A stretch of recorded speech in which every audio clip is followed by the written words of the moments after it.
én Csebe 99 vagyok, és természetesen nem egy balasz volt abban a fiókban. Csak gondoltam, hogy egy ilyen kis film, trailer, szerűséggel picit földolom ezt a témát. De hogy ne legyetek szomorúak, megmutatom, hogy mi is van abban a fiókban. Igazából sajnos, legalábbis nektek sajnos semmi olyan nagyon durva.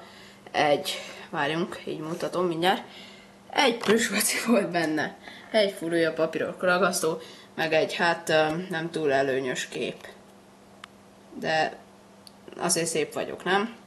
Szóval igazából ennyi lett volna a fiók titka, remélem tetszett. Ezt ugye azért csináltam, összejött a 100 like a szuper bemutatóra. Ugye ezt szépen köszönöm. Mondjuk azért csináltátok csak, hogy láthassátok az alsó fiók titkát. De hát akkor ennyi volt ez a videó.